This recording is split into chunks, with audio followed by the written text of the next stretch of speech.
Chapter 5 3 Broken Threads. Sherlock Holmes had, in a very remarkable degree, the power of detaching his mind at will. For 2 hours the strange business in which we had been involved appeared to be forgotten, and he was entirely absorbed in the pictures of the modern Belgian masters. He would talk of nothing but art, of which he had the crudest ideas, from our leaving the gallery until we found ourselves at the Northumberland Hotel. "Sir Henry Baskerville is upstairs expecting you," said the clerk. "He asked me to show you up at once when you came." "Have you any objection to my looking at your register?" said Holmes. "Not in the least." The book showed that 2 names had been added after that of Baskerville. One was Theophilus Johnson and family, of Newcastle, the other Mrs. Oldmore and maid, of High Lodge, Alton. "Surely that must be the same Johnson whom I used to know," said Holmes to the porter. "A lawyer, is he not, grey-headed, and walks with a limp?" "No, sir. This is Mr. Johnson, the coal owner, a very active gentleman, not older than yourself." "Surely you are mistaken about his trade?" "No, sir. He has used this hotel for many years, and he is very well known to us." "Ah, that settles it. Mrs. Oldmore, too, I seem to remember the name. Excuse my curiosity, but often in calling upon one friend one finds another." "She is an invalid lady, sir. Her husband was once mayor of Gloucester.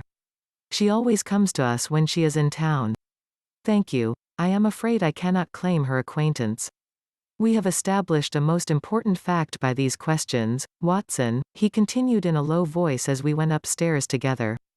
"We know now that the people who are so interested in our friend have not settled down in his own hotel. That means that while they are, as we have seen, very anxious to watch him, they are equally anxious that he should not see them. Now, this is a most suggestive fact." "What does it suggest?" "It suggests, Holloa, my dear fellow, what on earth is the matter?" As we came round the top of the stairs we had run up against Sir Henry Baskerville himself. His face was flushed with anger, and he held an old and dusty boot in one of his hands. So furious was he that he was hardly articulate, and when he did speak it was in a much broader and more western dialect than any which we had heard from him in the morning. "Seems to me they are playing me for a sucker in this hotel," he cried. "They'll find they've started in to monkey with the wrong man unless they are careful. By thunder, if that chap can't find my missing boot there will be trouble. I can take a joke with the best, Mr. Holmes, but they've got a bit over the mark this time." "Still looking for your boot?" "Yes, sir, and mean to find it." "But, surely, you said that it was a new brown boot?" "So it was, sir. And now it's an old black one." "What? You don't mean to say—" "That's just what I do mean to say. I only had 3 pairs in the world, the new brown, the old black, and the patent leathers, which I am wearing. Last night they took one of my brown ones, and today they have sneaked one of the black." "Well, have you got it? Speak out, man, and don't stand staring." An agitated German waiter had appeared upon the scene. "No, sir, I have made inquiry all over the hotel, but I can hear no word of it." "Well, either that boot comes back before sundown or I'll see the manager and tell him that I go right straight out of this hotel. It shall be found, sir, I promise you that if you will have a little patience it will be found. Mind it is, for it's the last thing of mine that I'll lose in this den of thieves." "Well, well, Mr. Holmes, you'll excuse my troubling you about such a trifle. I think it's well worth troubling about." "Why, you look very serious over it. How do you explain it?" "I just don't attempt to explain it. It seems the very maddest, queerest thing that ever happened to me." "The queerest perhaps," said Holmes, thoughtfully. "What do you make of it yourself?" "Well, I don't profess to understand it yet. This case of yours is very complex, Sir Henry. When taken in conjunction with your uncle's death I am not sure that of all the 500 cases of capital importance which I have handled there is one which cuts so deep. But we hold several threads in our hands, and the odds are that one or other of them guides us to the truth.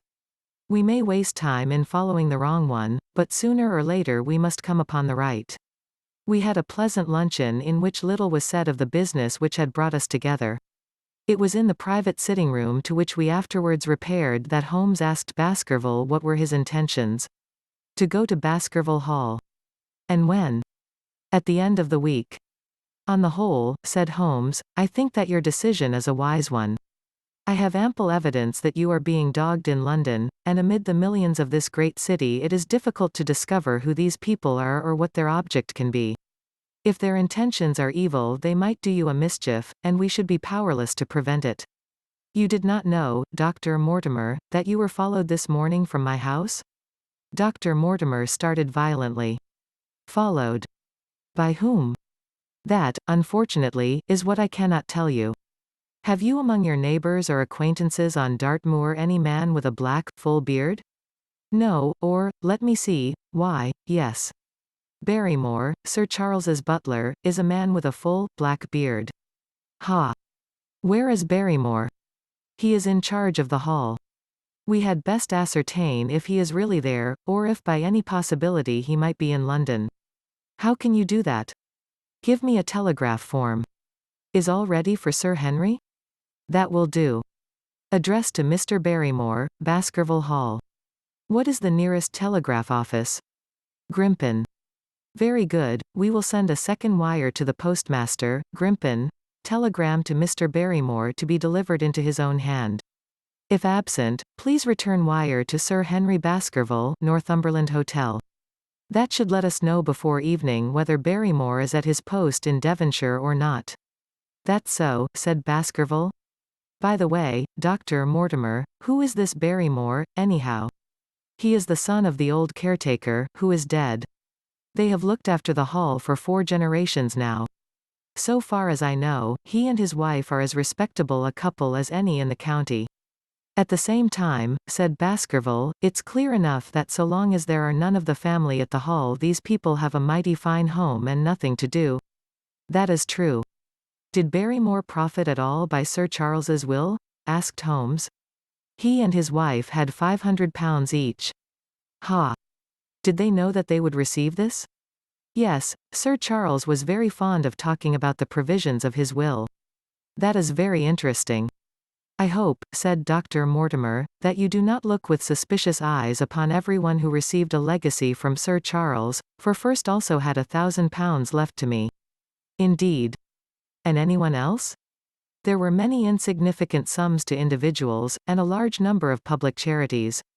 The residue all went to Sir Henry. And how much was the residue? £740,000. Holmes raised his eyebrows in surprise. I had no idea that so gigantic a sum was involved, said he. Sir Charles had the reputation of being rich, but we did not know how very rich he was until we came to examine his securities. The total value of the estate was close on to £1 million. Dear me. It is a stake for which a man might well play a desperate game. And one more question, Dr. Mortimer. Supposing that anything happened to our young friend here, you will forgive the unpleasant hypothesis. Who would inherit the estate? Since Roger Baskerville, Sir Charles's younger brother, died unmarried, the estate would descend to the Desmonds, who are distant cousins. James Desmond is an elderly clergyman in Westmoreland. Thank you. These details are all of great interest. Have you met Mr. James Desmond? Yes, he once came down to visit Sir Charles. He is a man of venerable appearance and of saintly life. I remember that he refused to accept any settlement from Sir Charles, though he pressed it upon him. And this man of simple tastes would be the heir to Sir Charles's thousands. He would be the heir to the estate because that is entailed. He would also be the heir to the money unless it were willed otherwise by the present owner, who can, of course, do what he likes with it. And have you made your will, Sir Henry? No, Mr. Holmes, I have not. I've had no time, for it was only yesterday that I learned how matters stood. But in any case I feel that the money should go with the title and estate. That was my poor uncle's idea. How is the owner going to restore the glories of the Baskervilles if he has not money enough to keep up the property? House, land, and dollars must go together. Quite so. Well, Sir Henry, I am of one mind with you as to the advisability of your going down to Devonshire without delay. There is only one provision which I must make. You certainly must not go alone. Dr. Mortimer returns with me. But Dr. Mortimer has his practice to attend to, and his house is miles away from yours. With all the goodwill in the world he may be unable to help you. No, Sir Henry, you must take with you someone, a trusty man, who will be always by your side. Is it possible that you could come yourself, Mr. Holmes? If matters came to a crisis I should endeavor to be present in person, but you can understand that, with my extensive consulting practice and with the constant appeals which reach me from many quarters, it is impossible for me to be absent from London for an indefinite time. At the present instant one of the most revered names in England is being besmirched by a blackmailer, and only I can stop a disastrous scandal. You will see how impossible it is for me to go to Dartmoor. Whom would you recommend, then? Holmes laid his hand upon my arm. If my friend would undertake it, there is no man who is better worth having at your side when you are in a tight place. No one can say so more confidently than I. The proposition took me completely by surprise, but before I had time to answer, Baskerville seized me by the hand and wrung it heartily. Well, now, that is real kind of you, Dr. Watson, said he. You see how it is with me, and you know just as much about the matter as I do. If you will come down to Baskerville Hall and see me through, I'll never forget it. The promise of adventure had always a fascination for me, and I was complimented by the words of Holmes and by the eagerness with which the baronet hailed me as a companion. I will come, with pleasure, said I. I do not know how I could employ my time better.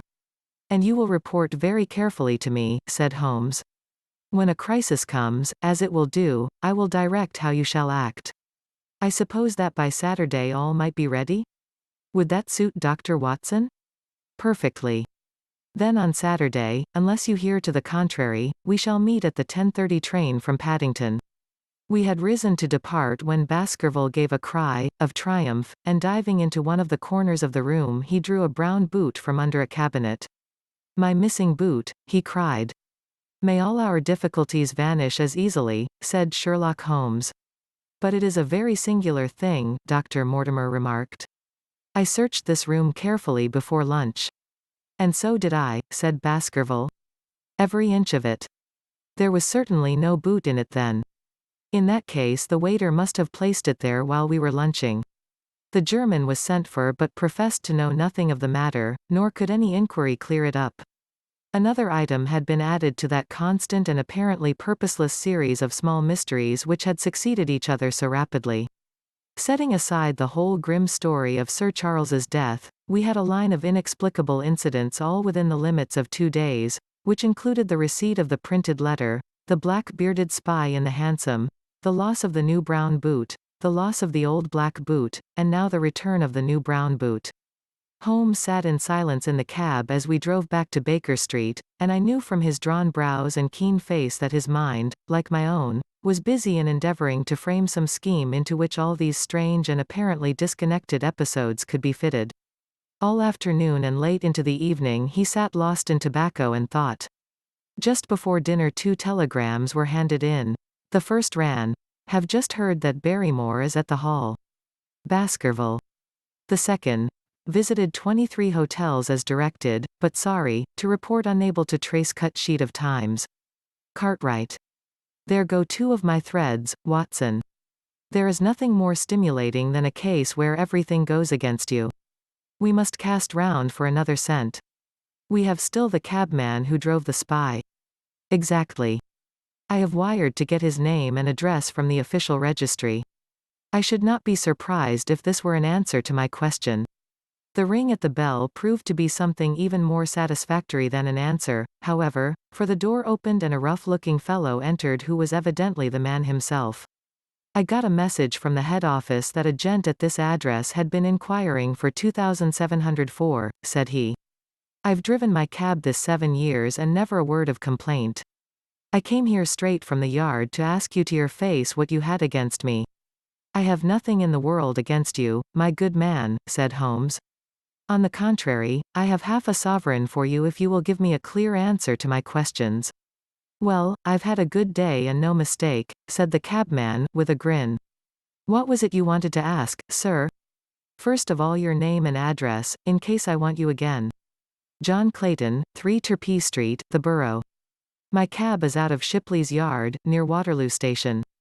Sherlock Holmes made a note of it. "Now, Clayton, tell me all about the fare who came and watched this house at 10 o'clock this morning and afterwards followed the 2 gentlemen down Regent Street." The man looked surprised and a little embarrassed. Why, there's no good my telling you things, for you seem to know as much as I do already, said he. The truth is that the gentleman told me that he was a detective and that I was to say nothing about him to anyone. My good fellow, this is a very serious business, and you may find yourself in a pretty bad position if you try to hide anything from me. You say that your fare told you that he was a detective? Yes, he did. When did he say this? When he left me. Did he say anything more? He mentioned his name. Holmes cast a swift glance of triumph at me. Oh, he mentioned his name, did he? That was imprudent. What was the name that he mentioned? His name, said the cabman, was Mr. Sherlock Holmes. Never have I seen my friend more completely taken aback than by the cabman's reply. For an instant he sat in silent amazement. Then he burst into a hearty laugh. A touch, Watson, an undeniable touch, said he. I feel a foil as quick and supple as my own. He got home upon me very prettily that time. So his name was Sherlock Holmes, was it? Yes, sir, that was the gentleman's name. Excellent. Tell me where you picked him up and all that occurred. He hailed me at 9:30 in Trafalgar Square. He said that he was a detective, and he offered me 2 guineas if I would do exactly what he wanted all day and ask no questions. I was glad enough to agree. First we drove down to the Northumberland Hotel and waited there until 2 gentlemen came out and took a cab from the rank. We followed their cab until it pulled up somewhere near here. This very door, said Holmes. Well, I couldn't be sure of that, but I dare say my fare knew all about it.